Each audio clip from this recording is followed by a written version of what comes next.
The night I almost died, the only thing that didn't hesitate, was the one I abandoned. Rain tapped against the windshield in uneven rhythms, soft but relentless, like something trying to remind me of a past I'd buried 5 years ago. I sat in the back of the black SUV, engine idling outside a quiet warehouse in Brooklyn, watching the city breathe through tinted glass. People thought power meant control. They were wrong. Power meant silence. It meant never flinching. It meant never looking back. That's what I told myself the night I left him. 5 years ago, I wasn't sitting in leather seats with a driver and 2 men watching every corner for me. I was alone. Dirt on my shoes. Blood on my sleeve. Running. Always running.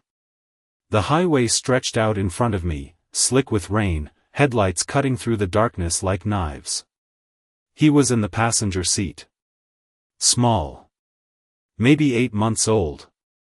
Ears too big for his head. Breathing fast but steady. He didn't understand the danger. Didn't understand the men chasing us. He just kept looking at me like I was the only thing in his world. I remember pulling over near mile marker 42. The engine still running. My hands tight on the wheel. I told myself it was temporary. Just until things cooled down. Just until I survived. I opened the door. The rain hit hard. Cold. Sharp. He didn't move at first. Just tilted his head, watching me step out. "Stay," I said.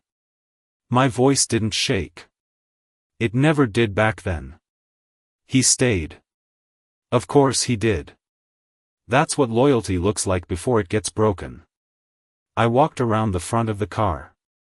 Didn't look at him. Couldn't. I told myself he'd be fine. Dogs adapt. Dogs survive. That's what people say when they want to feel less guilty.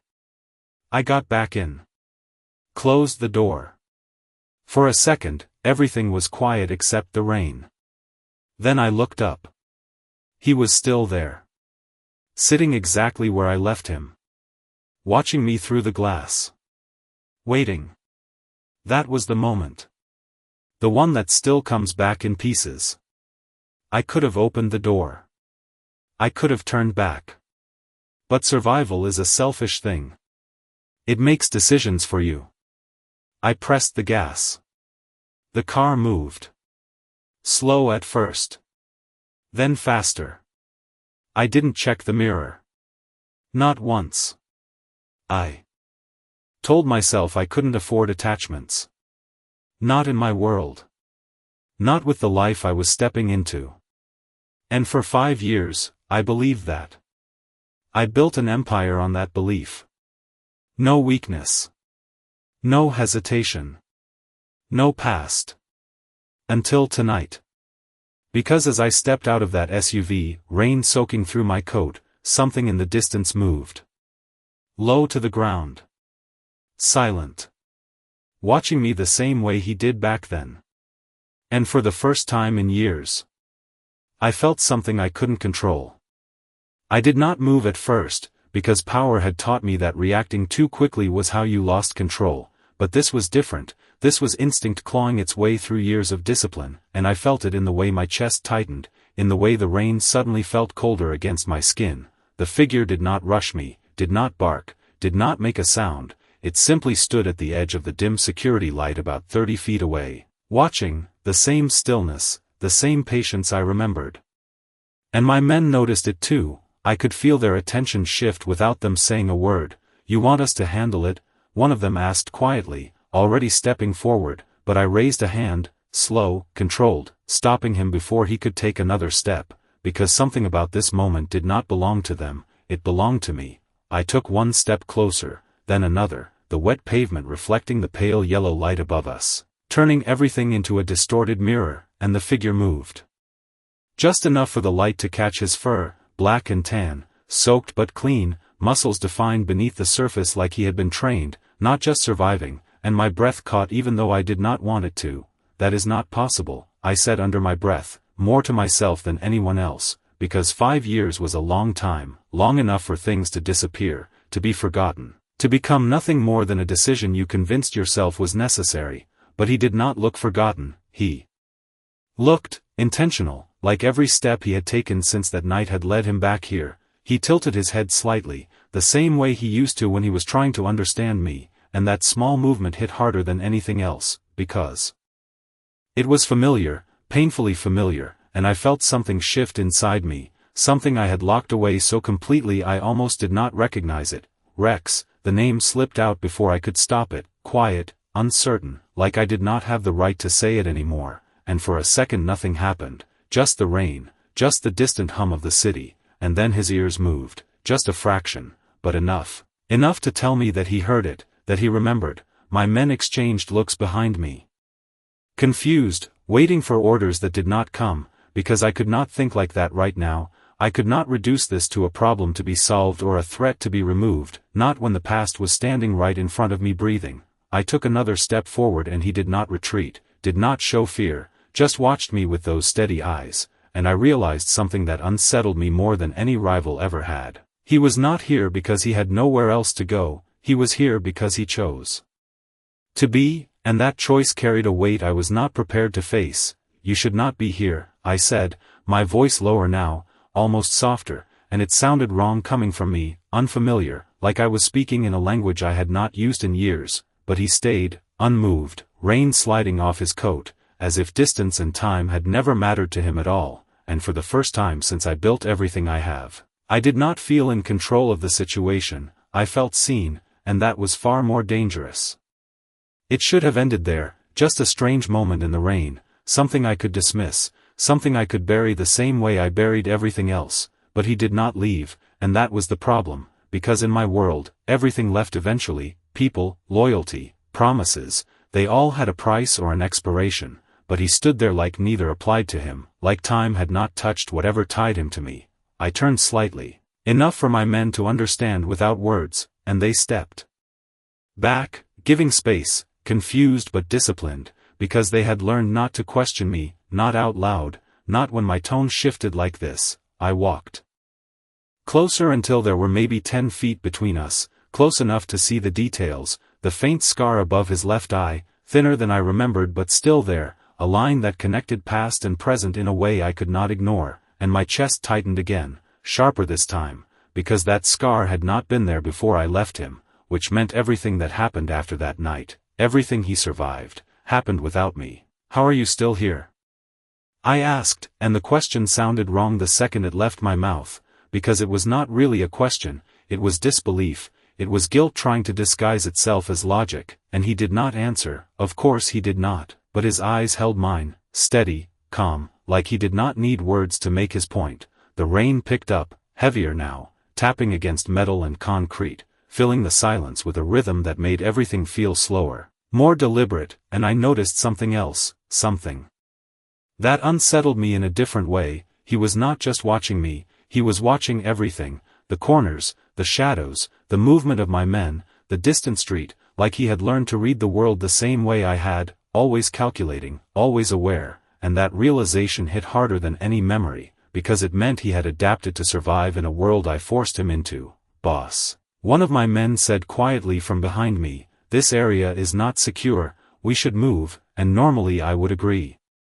Normally I would already be back in the car, already thinking 3 steps ahead, but I could not leave, not yet, not like this, because walking away again felt different this time. It felt like repeating something I knew would follow me longer than 5 years. I took one more step forward, close enough now to see the way his chest rose and fell, steady, controlled, not the frantic breathing of a stray, but the measured rhythm of something trained, disciplined, and that made me pause, because it did not happen by accident. It meant someone had found him, worked with him, or maybe he had learned it himself, piece by piece, day by day, turning survival into skill. "Did someone take care of you?"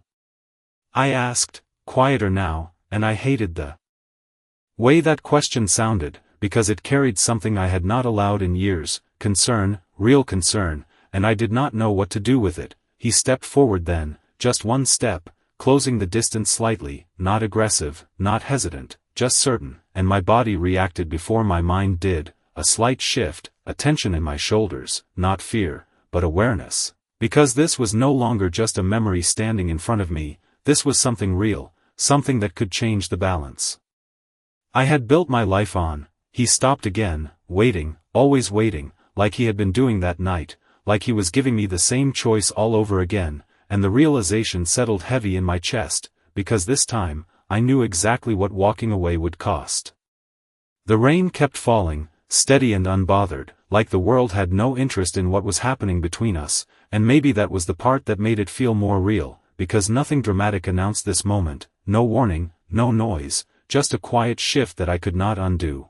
I exhaled slowly and lowered my hand, the one I did not realize I had clenched, and for the first time in years I allowed myself to stop calculating. Just for a second, just enough to see him clearly, not as a risk, not as a variable, but as something I once knew. "Come here," I said, the words leaving my mouth before I could weigh them, and that alone was enough to unsettle me, because I do not give invitations, I give orders, and this did not feel like either. He did not rush forward, did not break into movement the way a normal dog would after hearing a familiar voice. Instead he paused, watching me, measuring me, the same way I had just measured him, and there was something in that hesitation that made my chest tighten again, because it meant trust was not automatic anymore, it had to be earned, and I had not earned anything from him in a long time. A car passed somewhere in the distance, headlights briefly cutting across the street before disappearing, and in that flicker of light I saw it, the faint outline of a worn collar, not new, not decorative, something practical, something used, and that answered a question I had not fully asked. Someone had found him, or he had found a place to survive, and he had not just endured, he had learned. "You stayed alive," I said quietly, almost to myself, and I did not know why that felt like something I needed to acknowledge, but it did, because it meant the choice I made back then did not end him, it just changed him, and maybe that was worse. He took another step forward, slower this time, closing the distance until there were only a few feet between us, close enough that I could hear the rhythm of his breathing over the rain, steady, controlled, and I felt something unfamiliar settle into my chest, not fear, not power, something else, something quieter. I extended my hand slightly, not fully, not like I trusted the moment, but enough, and it hovered there between us, an unfinished decision, and for a second I thought he might ignore it, might turn away, might choose anything other than me.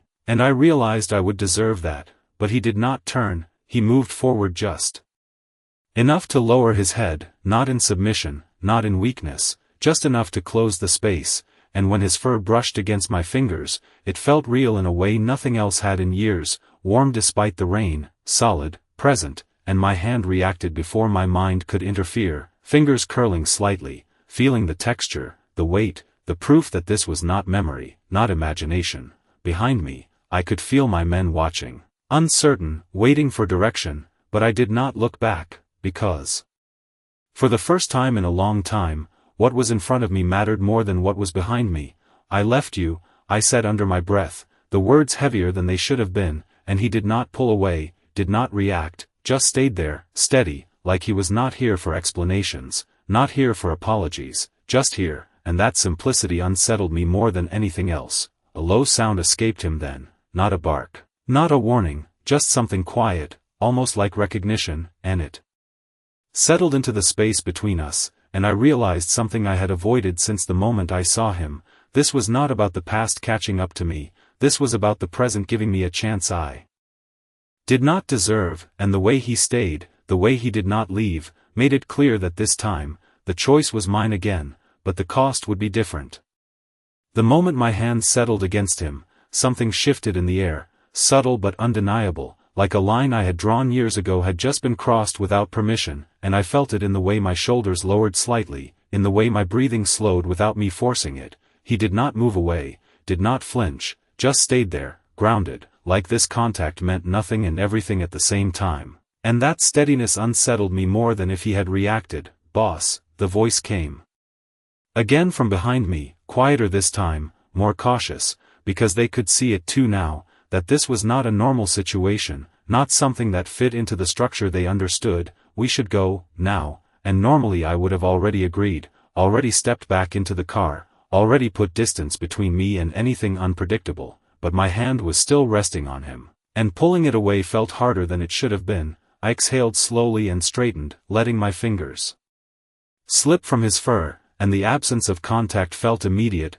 noticeable, like something had been taken instead of released. "He comes with us," I said, the decision forming as I spoke it, not planned, not calculated, just chosen, and I heard the hesitation behind me, subtle but present, because this was not how I operated. I did not add variables, I eliminated them. "Boss, we do not know where he has been," one of them said carefully, trying to keep it logical. "Safe, he could be." He did not finish the sentence, but he did not need to. I understood what he meant: risk, uncertainty, something that could not be controlled, and for years that would have been enough for me to walk away without a second thought. I turned slightly, just enough for them to see my expression, and whatever they saw there made them stop, because no one argued after that, no one questioned it again.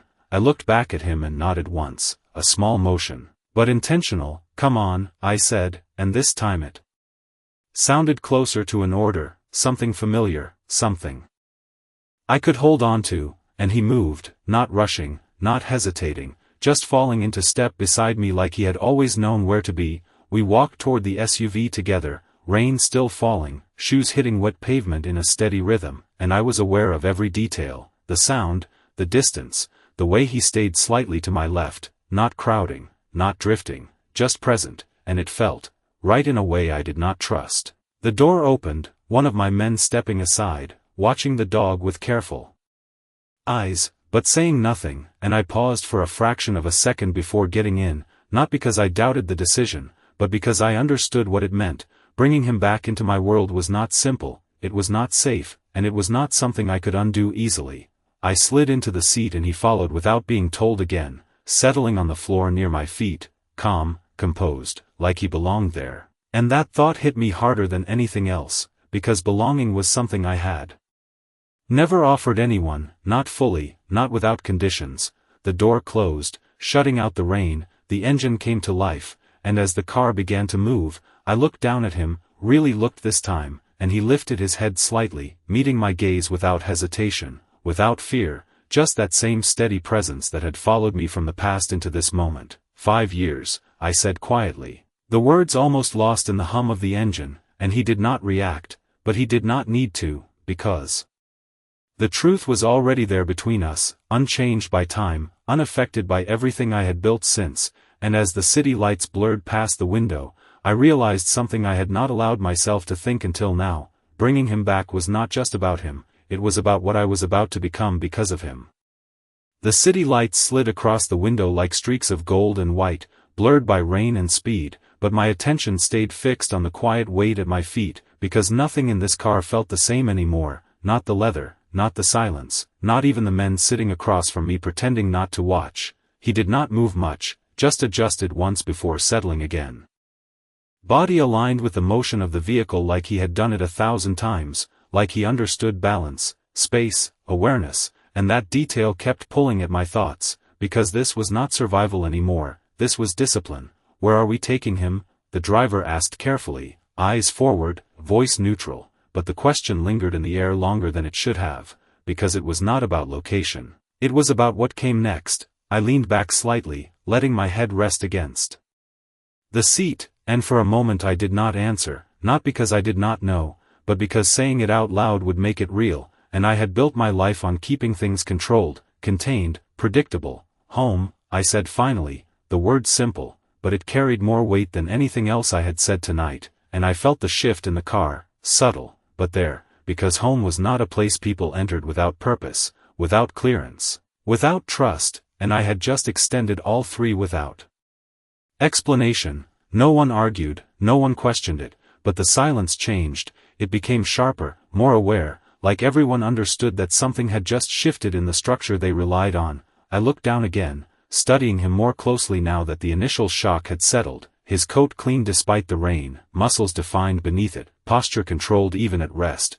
and then I saw it, the way his eyes moved, not randomly, not curiously, but deliberately, scanning reflections in the glass, tracking passing lights, noting movement outside without turning his head, and that was when it clicked. This was not instinct alone, this was training, real training, the kind that required repetition, guidance, purpose. You were not alone, I murmured, more to myself than to him, and the realization settled deeper than I expected, because it meant someone had seen value in him. Someone had invested time, effort, maybe even trust, and that thought did something I did not like. It made me wonder where he had been, who had worked with him, who he had listened to, who he had chosen before he chose to come back to me. The car slowed as we turned onto a quieter street, the noise of the city fading into something more distant, more controlled, and I felt it again, that shift in awareness, but this time it was not just mine. He felt it too, his head lifting slightly, ears adjusting, body tensing just enough to signal attention without panic, and I followed his gaze, though there was nothing obvious to see, just shadows,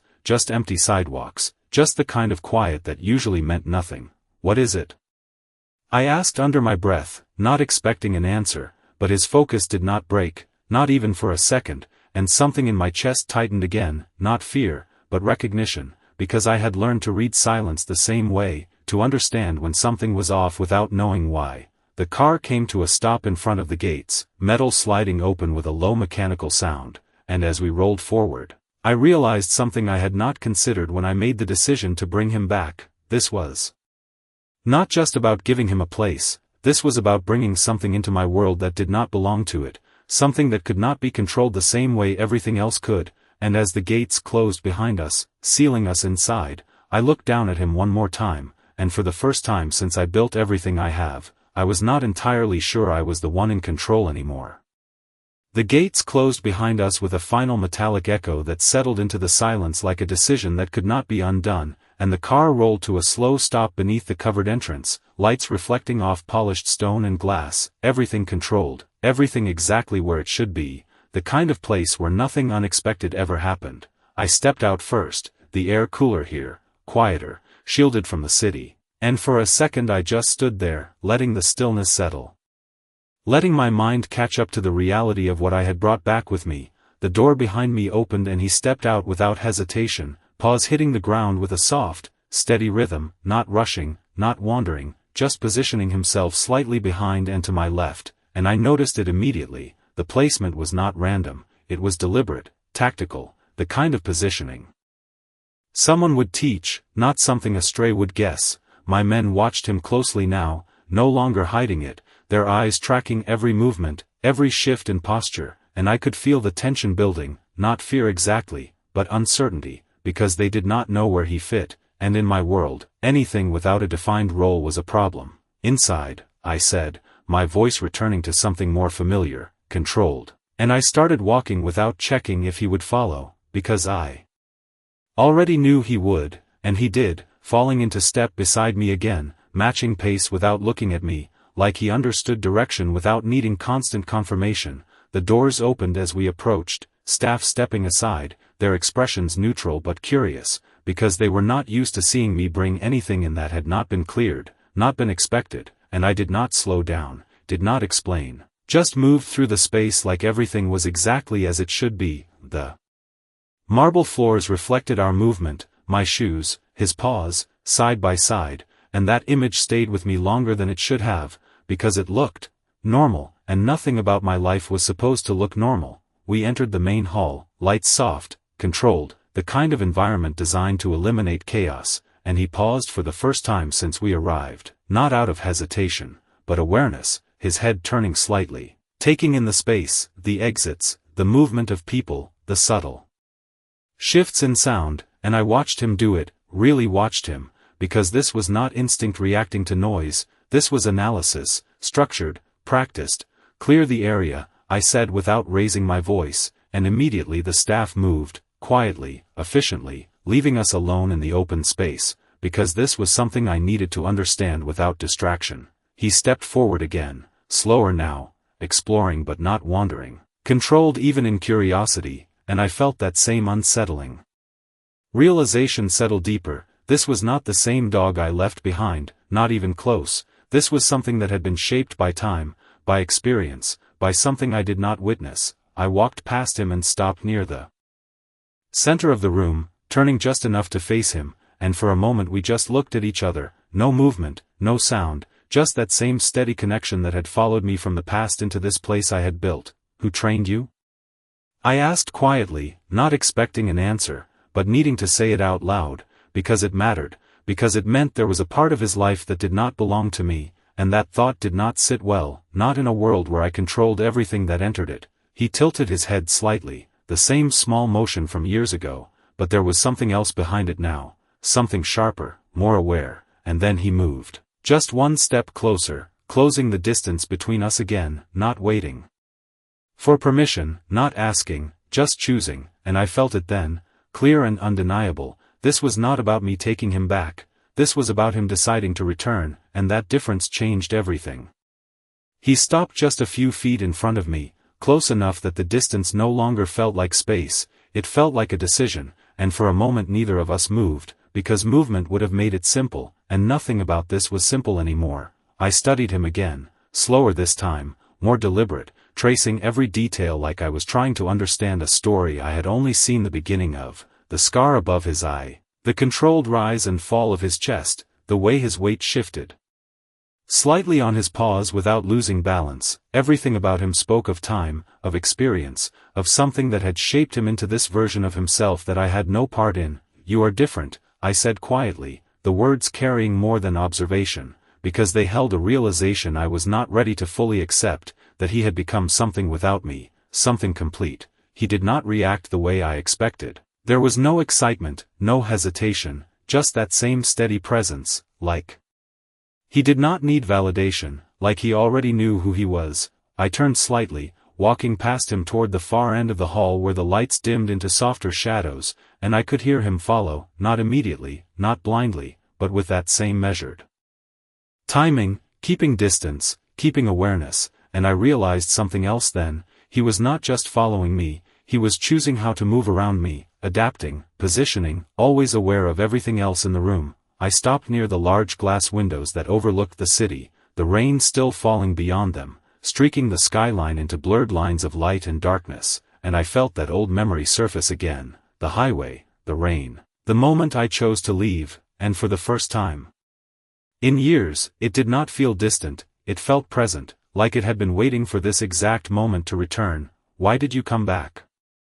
I asked, the question quiet but heavier than anything I had said before, because it was not about curiosity, it was about understanding something I could not control, something I could not predict, and he stepped closer again, closing the space without hesitation this time, his presence steady, grounded, like he had already made his answer long before I asked the question. I let out a slow breath and looked down at him, really looked, and I saw it then, not in his posture, not in his movement, but in his eyes, something unchanged, something that had survived everything I had put him through, and that realization unsettled me more than anything else tonight, because it meant loyalty was not something I had earned, it was something he had chosen to keep. I lowered my hand again, slower this time, more certain, and when it rested against him, there was no hesitation from either of us, no pause, just contact, simple and real, and for a moment everything else faded, the city, the power, the control, all of it felt distant compared to this one point of connection.